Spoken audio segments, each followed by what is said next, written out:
Happy Easter, everyone.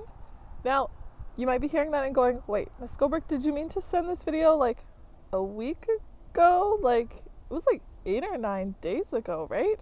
But the reality is that in the church, Easter is not over. So Easter has kind of two seasons that it's measured in.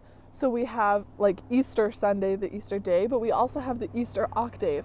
So Easter is so important that the church doesn't just celebrate it for one day, they celebrate it for a whole 8 days, all the way up to this last Sunday, yesterday, which was Divine Mercy Sunday. Each day you celebrate as if it was Easter.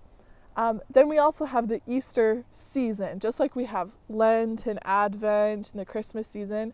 We have the Easter season, and the Easter season is actually 50 days.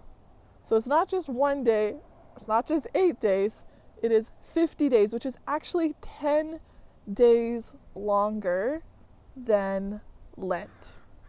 So we can kind of take that to mean the church actually wants us to celebrate Easter even more than we sacrifice for Lent. So if we sacrifice for 40 days, then we should be celebrating for 50 days. So my challenge for you is to not let Easter be over yet. And that doesn't mean that this is your excuse to go, oh, hey, Mom and Dad, Miss Goldberg said that we need to celebrate for 50 days. So can you make dessert every day for the next 42 days? No. Your job is to see how you can celebrate Easter and make it a celebration on your own. So it might be something as simple as, hey, you know what? I love being outside. So each day during the Easter season, I'm going to make sure that I spend some time outside, or I might even try to work outside because I have the benefit of a nice big yard, or I'll go on some walks. And then maybe once a week, like on Sundays, I'll make sure I have a nice dessert or something as a way to celebrate. But I also know it's kind of weird and hard to be celebrating right now. And I was just listening to a podcast on Easter, and one of the quotes that they shared, we hear the end of the quote all the time. It's from Pope John Paul II. And we always hear the we are an Easter people and Alleluia is our song quote. But they actually shared the beginning of it as well, which I found interesting.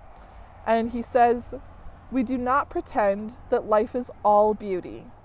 We are aware of darkness and sin, of poverty and pain. But we know Jesus has conquered sin and passed through his own pain to the glory of the resurrection. And we live in the light of this paschal mystery, the mystery of his death and resurrection. We are an Easter people, and Alleluia is our song. So I know that there's a lot of craziness and stressfulness going on, and that, things aren't all beautiful right now. There is a lot of kind of darkness and poverty and pain, but to try and see if we can find little ways to still celebrate amidst that. I know grade 6s, you guys will have heard all of my sassy prayers that I kind of am me with God the way that I am with everyone else. And so I'll have those days where I'm like, you know what? God, I'm kind of expecting today to suck. Can you please surprise me? That's okay. See if you can find some little ways, but your job is to keep your eyes open.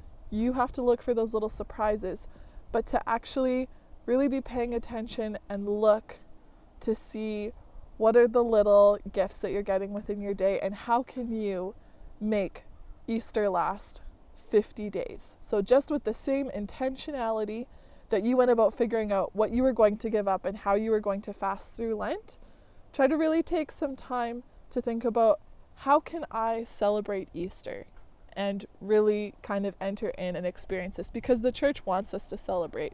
They want us to have joy and happiness, right? So looking for not just the sadness and the misery of Lent, but the joy of Easter.